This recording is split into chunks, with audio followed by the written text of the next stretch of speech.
Alright, welcome back to Dwarf Fortress, everyone, after a bit of a break. And because I've come back after a break, I've had some time to think about what I'm doing and optimize a whole bunch of things pretty rapidly. So there's a couple of improvements that have taken place in the fortress. For one, the main enclosed area of the fortress is now sealed pretty much full time. We have a curtain wall, it's not high security, but all this interior area is now sealed permanently. Instead, we have a door that our dwarves go through in order to access a trade depot, which is out here, by a road that we're constructing to the end of the map.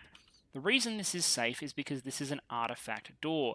Don't ask me to pronounce that. Anyway, it's a very expensive door that menaces with spikes of iron, and because it is an artifact door, it is indestructible. I can probably destroy that too. So, the exterior of the fortress is now pretty much permanently secure. I am going to construct, just so my dwarves don't get annoyed when they walk by this area and always see my corpse stockpile, let's just throw a pair of microcline doors. There we are. So that should ease up the corpse stockpile a little bit. I didn't go straight into using corpses for the necromancer. We'll talk about this episode. I went with security first. The next thing I did is I optimized a whole bunch of our labor. It's still not great, but for example, I reduced the number of planters, and I'm going to reduce the number of planters further. We have too many. It's better to have a couple of legendary planters than to have way too many. At the moment, for example, we have Minot over here, who's just a talented planter. He doesn't need to be a planter. He can just be a stonecutter and also be available for other things if needed. He's a whole bunch of other things. He's an adequate weaponsmith, for example. And we need to free up labour, essentially, for both hauling duty and for more industry. In terms of industry, I've created an additional glass furnace, basically a training glass furnace, on the same level as the sand, which should increase production a little bit. And we're going to cut gems, essentially, here, just to train up the worker until they are legendary. That gets us up to 3 glass furnaces. And the idea here is that one will constantly be producing things we need for our fortress.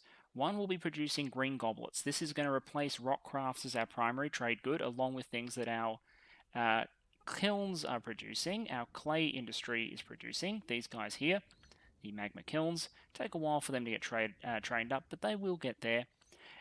Those will be our trade goods replacing rock crafts. What else have we done? Oh yeah, the other problem was happiness. I was getting very, very concerned about happiness. I had to pull the necromancer out of a military squad because I didn't want them to go berserk. And I've temporarily burrowed them on a level so all they can do is hang around, socialize, pray, eat, drink, and sleep. I even put them in a room in the tavern to force them to socialize a bit more often. You know, with all the naked poets and stuff. You know, being undead doesn't mean you're not allowed to have fun. So that was a little bit of an improvement there, but to really improve mood, what I've done is I've created a waterfall. So dwarves don't like being dunked on with water, but they love walking through mist. Mist is created when water falls past a square or when it lands on a square nearby. So what I have done is I built a hole that runs next to the primary staircase, where what is happening is, if you go up here, you won't be able to see the water because I put a cherry wood road. The reason I put a road in here is to prevent plants growing. Water flows directly from the brook full time. There is a bridge that lets me cut it off if I need to. The water flows down, goes down, sailing through these grates, and as it falls, it creates mist, and the mist causes people to be delighted or happy as they walk through that mist. And because everyone basically has to use the central stairwell for, well, everything, they're going to get misted, they're going to get happy, and you can see the number of unhappy dwarves is decreasing, the number of very happy dwarves is increasing. The water then goes down to this level, where it sails to the end, and then flows off the edge of the map. Because we've carved a fortification here, this is essentially an outflow. The water flows off the edge of the map, and everyone is happy. Awesome. So that's improved the happiness situation, the economic situation, the security situation, and it's put us in a position where I can start really focusing on the war against the elves. Our first squad is still only 7 strong. It should really become a 10 strong squad. I've split the squads up so the captain of the guard is just taking time off, has no one working for him. Don't want to train him up anymore, really. If he gets too dangerous, he can beat people up dangerously. And I've moved the sword and the spear dwarves, 2 swordsmen, 1 spearman, into squad 2. These are the home guard. They basically need at least another recruit, so we have 4 or 5 troops at home. And I'd like squad 1 to go up to have a whole bunch of additional dwarves as well. But we can assign war dogs to help compensate for this partially. What we're going to start doing, I think, is wearing down some of these elven areas, the Forest of Lace, for example. Conquering the Forest of Lace and bringing it under our holding, along with these goblin holds, seems like a pretty good objective. We'll get tribute and good valuable goods. Plus, elves. This is meant to be a stream about being at war with the elves, so we need to beat them up. I'll also create a new squad, equip someone with a whole bunch of dogs, because they'll be the conquering person who goes in after the primary squad has weakened the enemy. We've also got some human traders who are arriving, just waiting for additional trade goods to arrive, and then we'll try and buy out their food. They're still not bringing carts, and they won't, I believe, until we get upgraded to a more important settlement, but, that is okay. Otherwise, I think that's pretty much everything I have done in the meantime. Oh, one last thing for happiness and security. I've started digging out gaps between every bedroom and installing glass windows so dwarves can see each other and make sure no one's doing anything dodgy. Plus, dwarves really like seeing nice windows and it makes their bedrooms more valuable. So, privacy is terrible and overrated.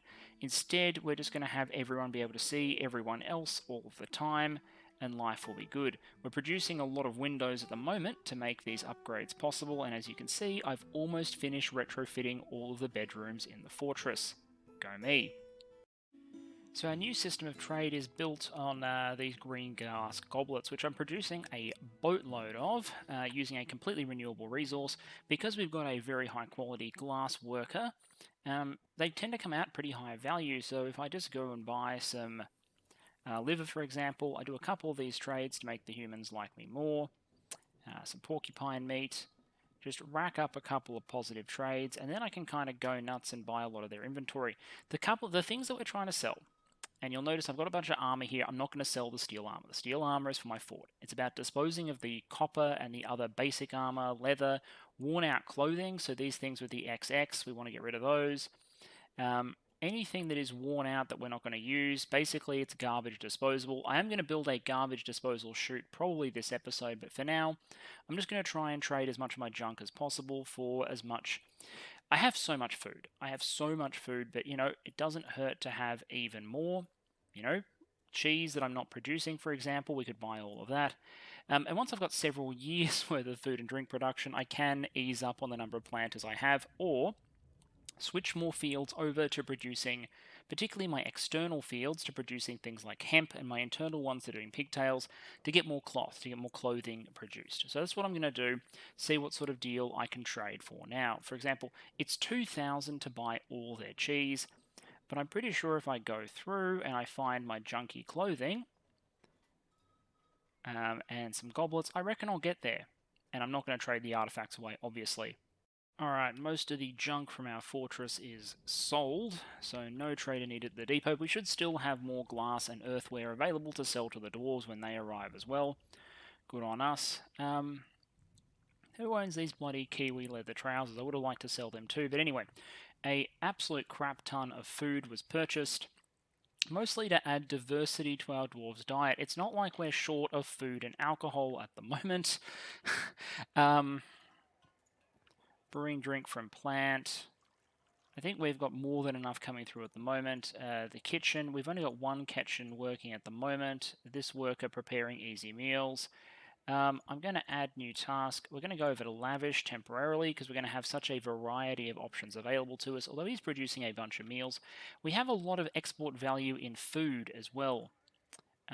Oh, great, we've got our pots coming through. So, in augmenting our barrels from wood, we can also produce ceramic, both for export, but also you can see I'm producing clay pots. Unglazed, they're only good for food. They're not good for... oh, wait, no, these are porcelain. These are porcelain. So porcelain uses kaolite rather than just ordinary clay from the ground, but they are more valuable. 126 per, so they're quite valuable, they're quite light, and they're good for liquor and for food, so fantastic. Another industry that we are getting worked out. Designating mining orders to make sure there's a constant supply of ore, but also because once these areas are fully mined out, they're going to become future areas for development for our fort. I've increased the population cap, so we're able to get migrants. We've got a whole bunch of children I hope grow up at some point. But for the moment, our voracious appetite for ore needs to be filled. If I go down to our bottom level, looks like our minecarts are slowly being reloaded into the magma zone, which is useful. Once all 8 carts are in position, I need another 8 carts full of magma. Once I've got the workforce for it, the military needs to grow larger and the metalworking workforce needs to grow larger. I think we have more than enough food and booze. Like, this is literally many years worth of food and booze, and we can always just buy more. In fact, to be honest, I could probably turn off my farming in most of my fort and be perfectly fine. Does look like I'm short on barrels and pots, though. Yeah, and our carpenter is too busy doing other things. You're a grandmaster carpenter, like, seriously, get to work. Because I don't want cheese just sitting in our stockpile, filling up slots. I need barrels and pots and whatnot to store it in. You can see these pots made of green glass and ceramic are augmenting the barrels, making up extra capacity, but, I do need more storage. And I need all of these areas smoothed. I'm planning for the future in some of these areas. One of these is likely to become a library. Wait, why is that showing us? Oh, that's the square underneath. That would have been really bad to dig out. So the library is going to be slightly unevenly shaped. That's okay. So raiding the Elven Forest Retreat with our primary squad should weaken it. We'll pillage it to begin with, see what we can steal. And then once it's sufficiently weakened, we can create an additional squad of 1 throwaway dwarf, with full equipment, obviously, and a whole bunch of war dogs, to see if we can take over that forest retreat for ourselves. The other thing we're going to do, the minecarts are in position, let's fire the pump. I'm not sure how I feel about this. The elf dancer that we led into our fort in order to entertain people is the one that's going to be operating the screw pump, so I better get the timing right, because you bet that any excuse at all, this elf dancer is going to try and sabotage our fort. Okay, so our mayor has apparently got a strange mood, so who knows what he's going to create. He's claimed a stoneworker's workshop. Well, good for him. So we're just going to see what comes out of that. In the meantime, industry is whirring. If anything, I don't have enough miners going right now, but I've got a couple of people mining. 1, 2, 3 miners operating at the moment. That's enough for most fortresses most of the time. I've just got a lot of jobs going on in parallel at the moment, a lot of smoothing happening. So the fort is generally improving. Oh, someone's become an axe lord. Fantastic. Which means we're scaling up our skills.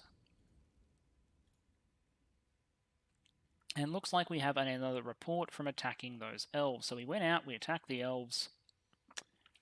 Midsummer of 104, we attacked the Clearing of Wandering. Dwarf Boulder Dreams led the attack. A brilliant tactical plan. The dog Geshud Goldenland clashed with 7 elves, slaying 2. The Ultimate Guilds led but clashed with 14 grizzly bears, slaying 7. That was the dwarves themselves. The dwarves clashed with 5 elves, slaying all of them. Clashed with 7 grizzly bears, slaying all of them. Looted treasure and seized livestock. What did we take? A rope reed skirt, an armored wood cage, a linen loincloth, a wombat, a coyote, and a dingo. Okay, well, let's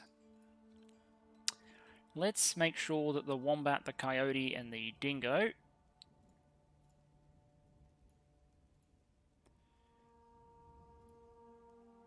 come in. I might slaughter those because I don't really need coyotes or dingoes, and I don't have a breeding pair. But if I get a breeding pair of wombats, I'm absolutely going to breed wombats, because wombats are awesome. I will burn half of this fortress to the ground if it means making the world a little better for things like wombats. Not sure if platypuses exist, platypi, but if any platypi exist, man, we are building a platypus habitat. So if I check that Elven location, it's still got a population of roughly 75, but it can't have that much in the way of defense. So it might be worth building up a throwaway squad, 1 dwarf, maybe 5 war dogs, and sending them off to see if we can conquer the location and make it start paying tribute to us. Alright, another Forgotten Beast time. Kutharb, a wolf composed of ice. It has a pair of long antennae, squirms and fidgets. But where it's deadly spittle, well, I don't like deadly anything. Where is it? Okay, Cavern Layer 2. We can deal with Cavern Layer 2. Let's see if it appears, because it's probably underwater at the moment. Let's go others.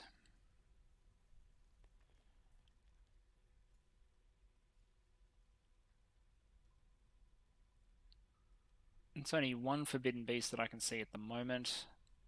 Anyway, if I get an eye on it, I also had this Forbidden Beast spawn.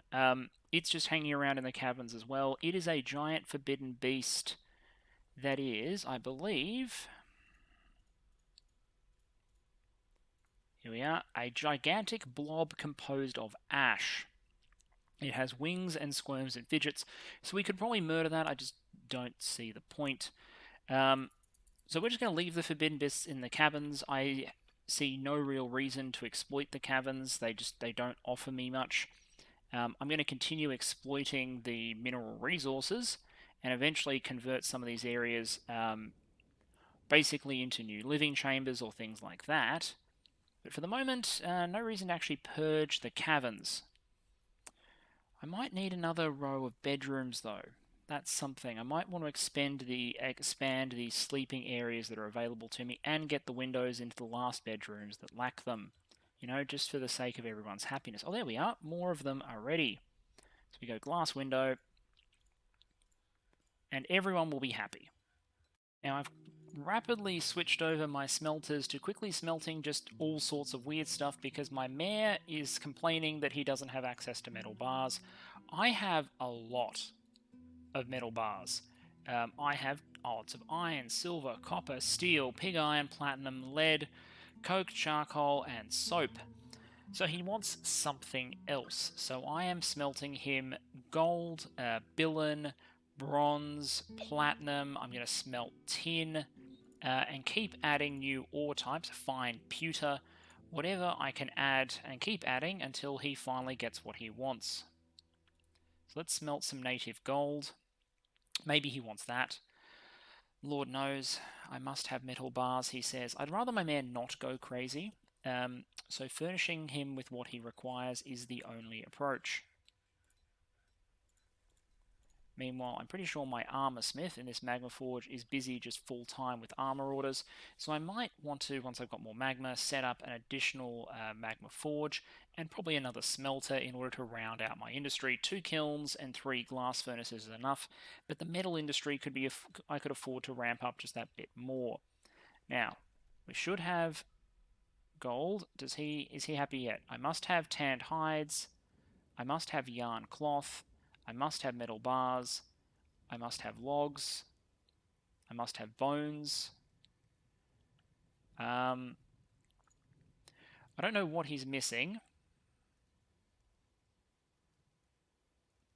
So it's time for some animals to go.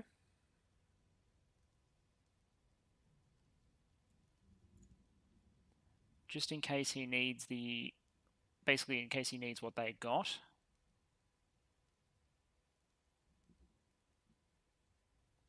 Yeah, in fact, I might not record this bit, but yeah, needs must. Alright, there we are. Down a couple of animals, we nonetheless get our artifact complete, so let's have a look at what was created. This is a hematite. Well, it's worth 12k. It's not bad. Hematite amulet, encrusted with baguette cut rock crystals, studded with iron, decorated with alpaca wool, encircled with bands of rectangular lignite cabochons, round lignite cabochons, dog leather, copper, and dog bone, menaces with spikes of pear wood, image of long six-sided prisms in hematite. Alright, so some sort of chaos artifact. Cool. And hopefully now the mayor can get back to duty, but it means that he adds to his skills legendary stonecutter, as well as high master organizer, professional appraiser, and everything else under the sun. Grandmaster consoler, great negotiator, accomplished persuader, pacifier, professional comedian. Our leader is a professional comedian. That's very 2022-2023. I've raided the elves yet again. I think this time we eliminated the dog killed 2 elves and our legendary axe dwarves killed 5. Hopefully that's beginning to lower the defenses a little bit. Let's also have a look. We got a dingo, a wombat, a coyote. So let's just check when those dwarves are back. I believe they're back now. Whether or not that means we've actually got any breeding pairs. Yes, we do. We've got a breeding pair of wombats. Well, they're going in the same area, and hopefully they're going to become very, very good friends. We don't have matching coyotes or dingoes because something mysterious happened to our previous ones. So maybe we'll keep these for a little while this time. Let's assign both the wombats. Do we want the wombats hanging out outside or inside? Probably outside. Let's have the wombats hang out. There's a stray wombat.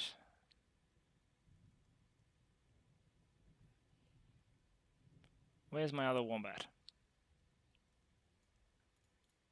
One wombat, male, one wombat, female. Great, okay, so the wombats can hang outside together. Here we are. Stray little wombat. Resist sickness. Cool, so hopefully we will get more wombats. I would be very happy if we get more wombats. That would be a good thing. Other things that we should work on. I've got the weaponsmith going. We've got to get the magma set up for another magma smelter and another magma forge. And I think we should start setting up our little necromancy zone, I think. I think that might be a good idea. Maybe that's the next little project here. So I've just launched yet another raid, so I'm going to try and take over this site now. So, this is one soldier, not too much in the way of skills, and a number of war dogs. So let's just see whether or not that does the job. I've also started the construction of our little necromancer experimentation chamber over here. Nothing to see, nothing to worry about. We'll need to chop down that tree though. Yes, so this is a green glass wall. This is a cage, this is a cage trap, this is a lead bridge, which can be raised by a mechanism that I'll put in the area. Let's go machines, fluids, levers, and this one can go somewhere pretty just unassuming in general. Let's put this one in the newly established library. Bauxite mechanism. Bob's your uncle. Our temporary shortage of barrels is being fixed. It turns out that what happened was while our mayor was too busy building his legendary artifact, he wasn't setting work orders. Warm stone located. Okay, this is me doing exploratory mining around the magma sea level, trying to find certain exciting things that, you know, are easier to find at lower levels and then follow all the way up. But, you know, just nothing to see here, just some humble dwarven exploration. And there we are, with all their defenders taken out, the elves of that location have surrendered without a fight, which means we are now the governors of this 75 population elven forest, and you can bet that I'm going to follow up by trying to take the next one, seizing these. We could burn these locations down to the ground, but for the moment I'd like to actually seize control of these elven locations and facilities. Looks like there's also a goblin location down there that we're not actually in contact with.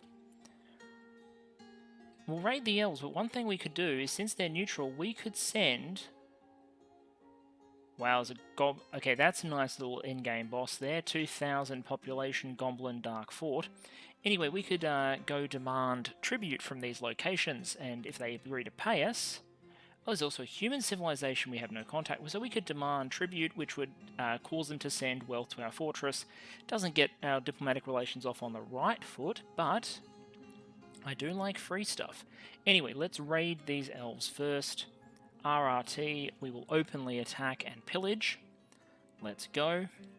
And I'm hoping new migrants arrive soon or some children start to grow up, because I really want to get the squad 1 up to 10 and get the backup squad probably up to 6 or 7. The military is good, but not huge. Alright, we're raiding our next elven location. This is the Healing Festival of the Big Intricacy at Drill Raw. Once again, Chill or Boulder Dreams is in charge, and once again, he's a genius and has a much better plan than the opponent, which means that when our favourite dog, Geshud Golden Land, clashes with 19 grizzly bears, and the other dogs alongside, but led by Geshud, they kill 2 of the grizzly bears. A famous elf confronts one of our dwarves and is killed. Another famous elf confronts one of our dwarves and is killed. A famous elf, Nikalo Shove Basins, attacks Chilorb Boulder Dreams himself. And has their right cheek torn out and is then killed. Another famous elf attacks one of our dwarfs and is killed. 11 elves then attack our dwarves, 7 are killed. 17 grizzly bears attack our dog Geshud again. Geshud kills 2 of them. Geshud fights more grizzly bears. So Geshud is killed like a ridiculous. I've got to find Geshud. I've got to find this dog. This dog with legendary combat statistics. Then Shelob kills 4 elves. Geshud takes down more grizzly bears. This continues for a while with more grizzly bears and more elves being killed. I think there are no casualties, and we loot some stuff from the enemy. What do we loot?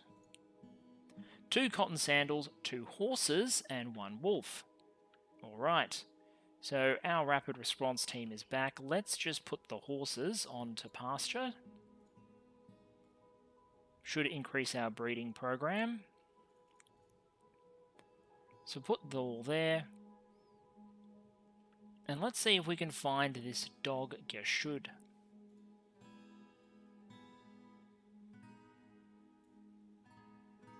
I think this is it. I think this is Geshud Limelnir. Military kills. 13 kills. So this dog, Geshud Goldenland, has killed a badger. 1, 2, 3, 4, 5, 6, 7, 8 grizzly bears, 4 elves. Okay, what are your skills like? Doesn't tell me. What's your personality? You have bad intuition and poor creativity, but you've got a natural ability with music and good spatial senses. Doesn't mind being outdoors. Alright, so that's our Murderfest doggo. I should have a look at the dwarves of that squad and see how they're doing, for example. Legendary Axe Dwarf High Master Fighter, Great Disciplinarian, Accomplished, Professional Armor User. Okay, Badass. Badass. Badass, Grandmaster Fighter, Legendary Axe Dwarf, and the Accomplished Armor User means we can probably update the armor set on Squad 1. Let's have a look at the equipment menu right now. Everyone except for Tekud is using the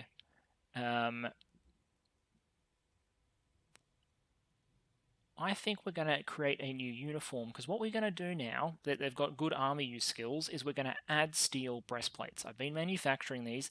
They're heavier, but they're going to make the tanky dwarves even tankier.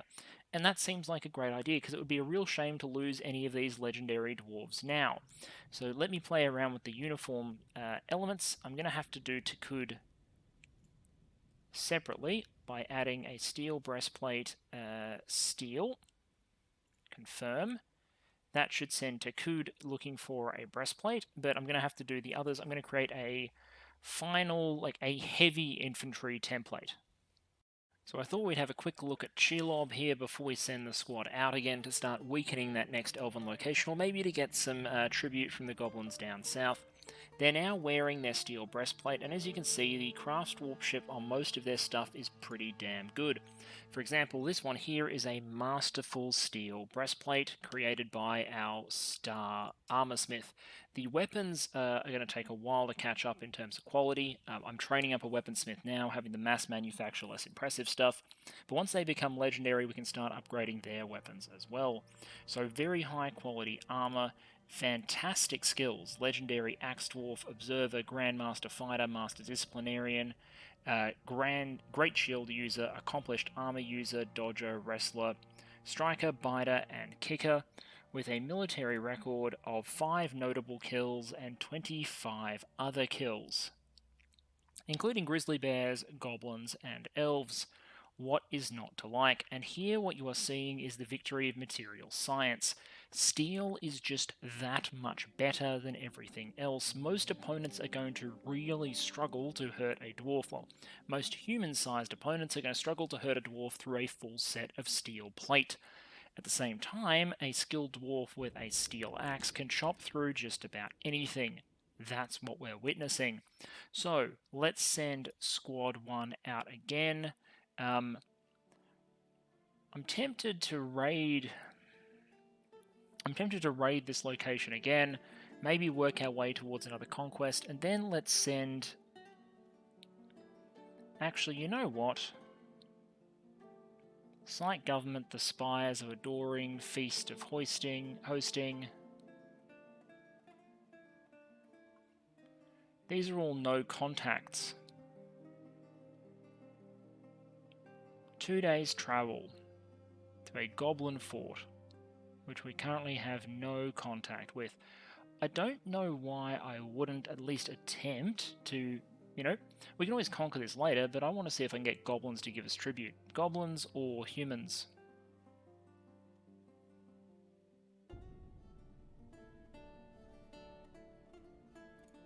You know what? Let's demand ongoing tribute. Let's send our squad. What's the worst that can happen? They get into a fight and they butcher them because they are squad 1. Great, all of this is looking good. I've established a library, by the way, but what we're going to need now is materials with which to allow and I've assigned our necromancer as the scholar. So when they're not being involved in experiments, the necromancer... Let's just redraw the burrow that confines the necromancer so that they can also access the library.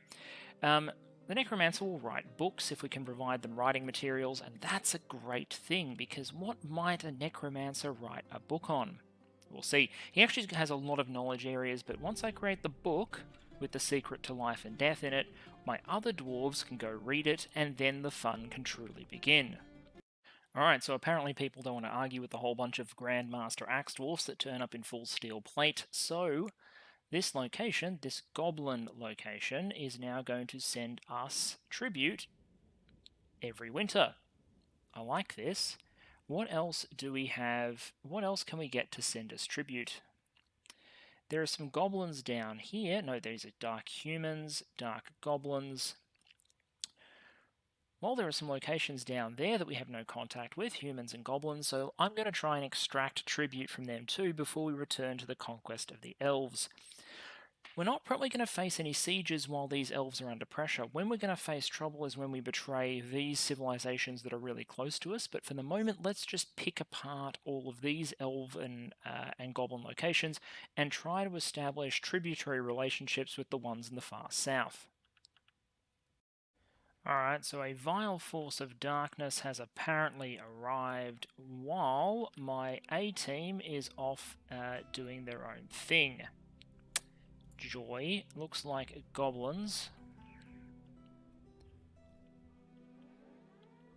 What I'll have to do is bring the dwarves inside. How many are there?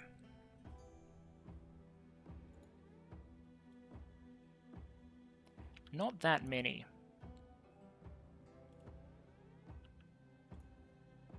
I think B team is up to it, to be honest.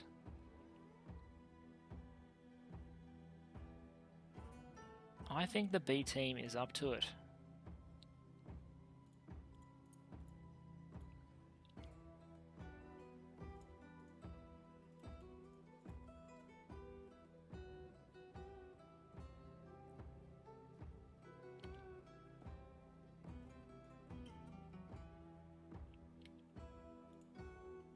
There are more targets, obviously. Yeah, more coming, but I still think the B team can earn their stripes. There they go. Because what are we dealing with B team?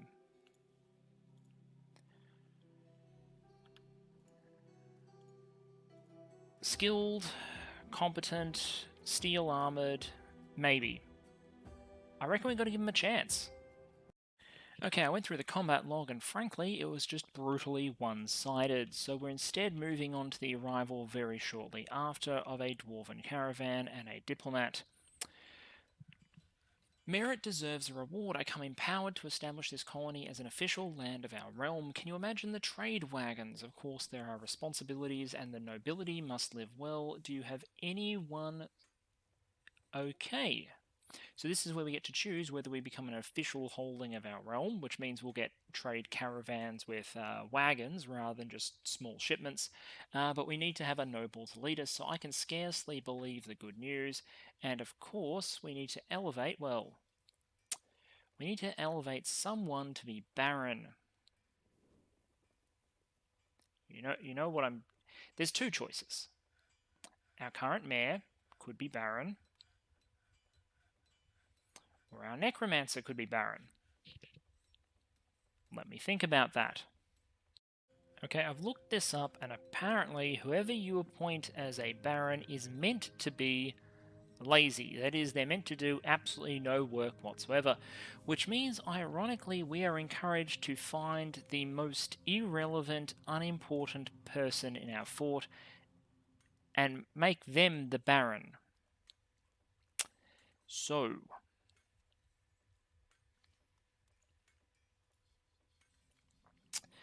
who is the most useless, worthless dwarf we have? Oh, also these dancers that are with us, they should absolutely be haulers as well. Just because they're entertaining our dwarfs doesn't mean they shouldn't carry stuff around. There's a peasant here, which I'm currently using to smelt galena ore, who is a dabbling furnace operator. Let's have a look. You're a dabbling persuader, negotiator. Tell me about yourself. You're 19 years old. Well, you have high willpower, you're good with language, you're orderly, you have no official position. Tell me about your personality. Poor empathy. Orderly life, organized in need, friendly, is a pessimist.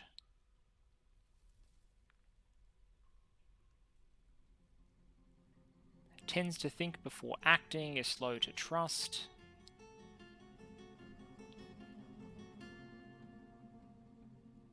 She cracks her knuckles when she's angry. She doesn't really care about anything anymore. I think this might be a perfect noble. She's not really good at anything.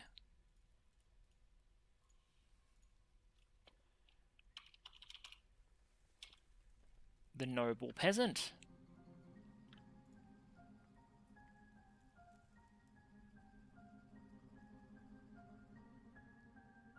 There we are.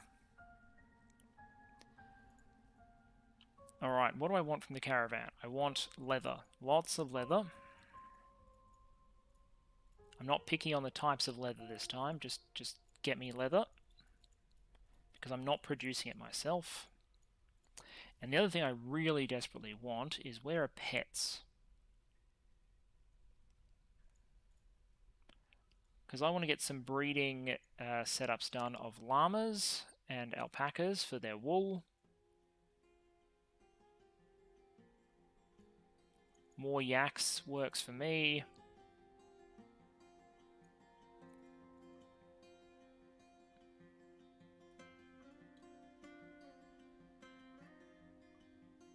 I'm not seeing any... There we are, roosters and hens. Get an egg industry going.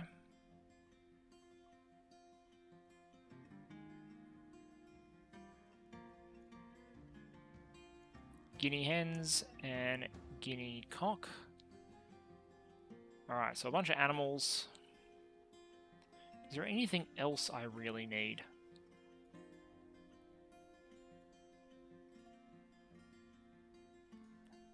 I'm producing a little bit of paper, but I wouldn't be averse to just paying for paper. Especially if some of it's on emu. I just won't buy any kiwi, thank you very much.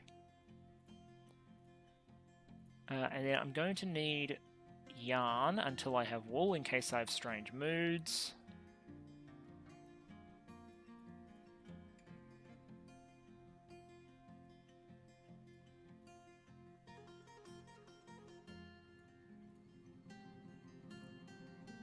And you know what, I'll bring in a couple more...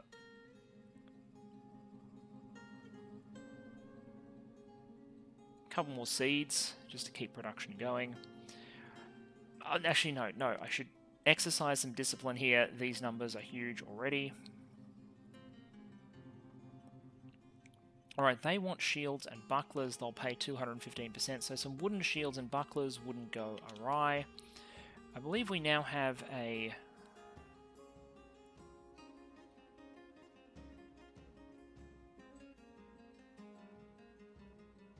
Okay, so we don't have a Baron yet.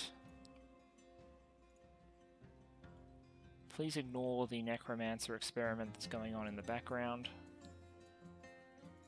Just pause that one. Send the Necromancer over there, please. And then send the broker to the trade depot so we can trade with the caravan. Oh, how's that for timing? While all this is happening, the Giantess Aloha Lalafemli Fapiri Atafo, I'm not sure what that means, has come.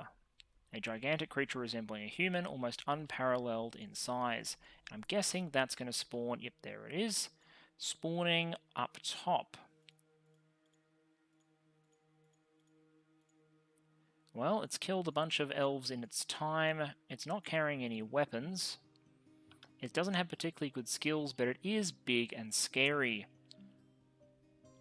It will come around this way, so our dwarves will have time to get out of the way. The A-team is home, though. So how about they go kill it? The alternative is we lure it down here, but I'm draining this area at the moment. So I think we just send our dwarves in to make short work of it. It is just a fleshy thing. We should be able to make this work. Alright, here we go. The giant was going to tear down this door, reasonable approach, but instead Inod Datanrub the Axe Lord, legendary Axe Dwarf, Grandmaster Fighter, professional dodger, is going in first. I should assign them more War Dogs, but the War Dogs are generally going with the weaker teams to make sure they succeed. The A-team is kind of doing fine. Okay, so...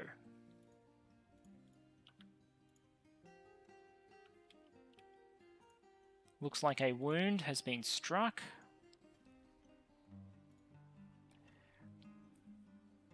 Axe Lord hacks the upper body with the steel battle axe, tearing the fact. The Giantess misses the Axe Lord, charges the Axe Lord jumps away, strikes the Giantess in the nose with the pommel of her steel battle axe, tearing the cartilage. Giantess misses the Axe Lord hacks the Giantess in the lower right leg with the steel battle axe, tearing the muscle. Giantess falls over, Giantess misses the Axe Lord, hacks the Giantess in the lower left arm with the steel battle axe, tearing the muscle. An artery has been opened, Force twists the elbow. Oh, was that a wound? No, that's the Giantess's blood.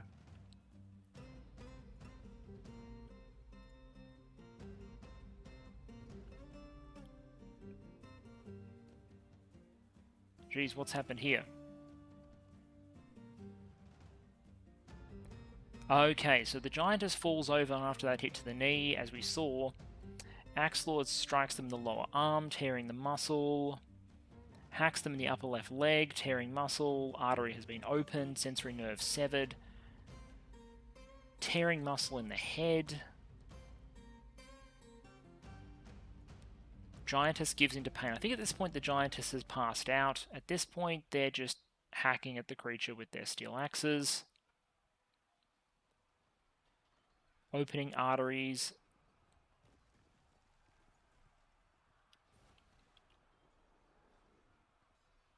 And there we go. Alright, mission accomplished. I don't think anyone was wounded. And the Giantess is dead. Now, there's a very important test that I want to run right now, because I don't understand how undead work in this game. Not really. So what I've set up here is a little contraption based on what I've seen before. This is a body of a goblin. This is a fortification which can be seen through. This is a bridge. This is a goblin in a cage. The idea is to get the necromancer to stand here. The bridge comes down, so the necromancer can... And then we release the goblin. In fact, I may even release the goblin now.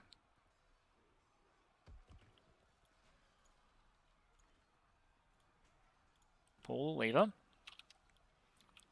The necromancer, when the goblin gets scared by the goblin, and because they're scared, they try and raise this mutilated corpse over here. Either it works or it doesn't. If it doesn't work, well, we might attempt it again with this corpse, because I reckon having a giantess on our side could be kind of cool. Okay, so we were able to resurrect the body, but it was hostile to everything, including the necromancer, and we had to break open the wall and bring in Squad 1 to kill it.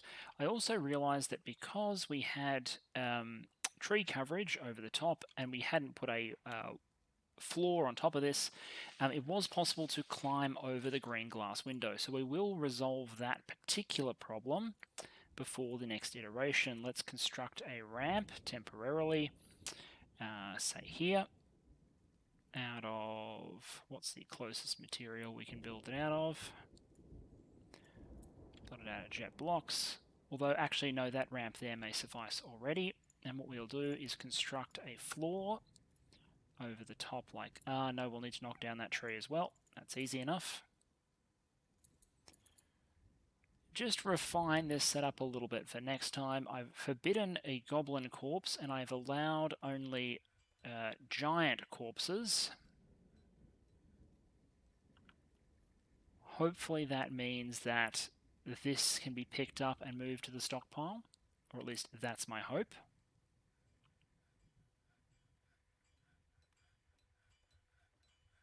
And hopefully we dispose of that corpse as well. Let's just enlarge this stockpile slightly, and definitely a reminder that I need to get onto my magma disposal chute. The other thing that is urgent is, let's talk about nobles. So you thought we had nobles when we had a mayor, but that's an appointed noble. They're useful. Udrim here does something useful. He's our negotiator, he manages our workflow, he keeps everything operating correctly. He's also our manager, for example, and our broker. Our militia captain leads our militia. Our militia commander overall leads all the militia, captain of the guard, he's the home guard, and the chief justice officer. The noble, our baroness, who we appointed because her primary qualification was that she was the least useful dwarf in the fort, does absolutely nothing productive, but demands immense luxury, which we have now provided. A bedroom, which is only luxurious enough because we've given her access to our artifact bed, a study and a dining room, each of which is fully appointed with extremely high quality, well, some extremely high quality glass and wooden furniture, walls that are made of detailed pure platinum. You get the picture. So she's happy with this, plus she also demanded a tomb, which our constant voracious demand for minerals will furnish us with anyway, but if you go down to our cemetery level, wherever that may be, going up, this is the cemetery over here, a green glass coffin, statues, armor stands, big area, etc. These over here, by the way, are prepared as our military graves. Dwarves that are killed in action get buried over here with slightly higher honours. We'll put statues and decorations in there. If you just pass away normally, well, you get one of these standard crypts. Or we get some migrants. Fantastic. So, who arrived in terms of migrants?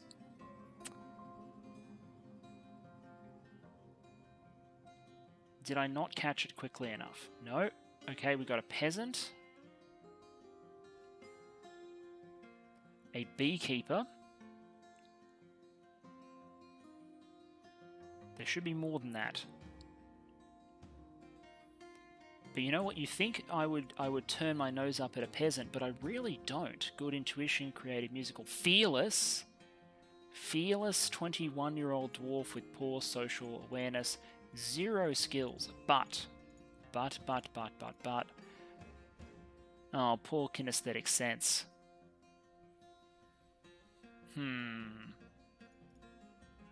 I kind of like the Fearless. I kind of like Fearless. I feel like being drafted is in your future. I'm going to call you Fearless. Because we can train anyone. We can make anything work. New arrival. Done. I feel like some of these animal caretakers are new because I've assigned them no jobs. Adequate animal caretaker. Skills. Disdains loyalty. Well, start hauling, my friend. And you know what? I just want to know who you are, so you're a newbie. Next animal caretaker. Adequate beekeeper, caretaker, values power, tough, not vengeful, disdains peace. No combat skills. I'm going to call you aggro. You're going to go into the military. Someone's probably going to get turned into an economic dwarf. But for the moment, there you are. The new ones can always be identified by the fact they have no labours allocated. I have labours allocated to all of my dwarves that are not in the military. Okay, I think the rest of the ones they brought were probably kids. So there we are, 3 adults and some kids. But I think that's just 2. Oh wait, no, there's another peasant. Strong, disdains, impatient and poor empathy.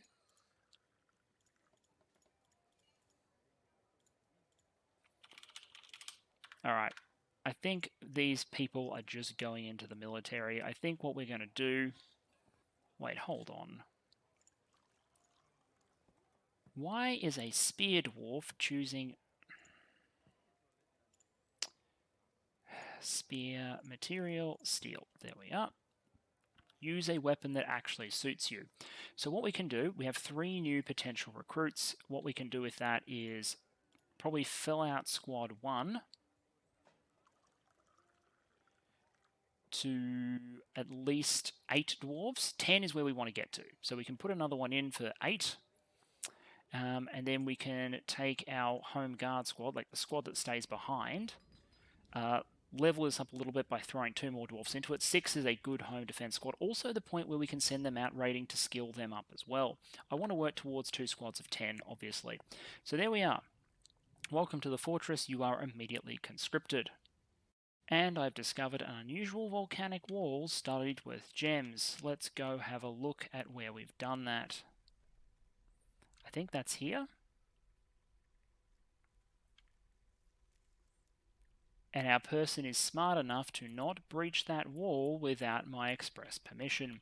When you start exploring things at the lower levels, it pays to be careful. Well, I put the safety procedures in place, and unfortunately, I dug through, I discovered some gems, and then I dug through more and discovered some magma. So some of our diamonds that I wanted to encrust are unfortunately burning. A few might be recovered.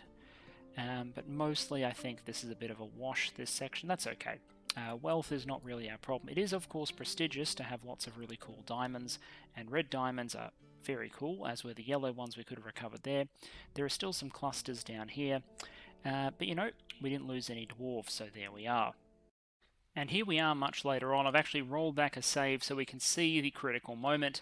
I have been digging on this level in a grid pattern before I realized that the magma and all these caverns was just making it too hard to progress, but I was confident that this side of the map had been dealt with. So I started throwing out these wide exploratory grid patterns on the other side of the map, looking for one thing in particular.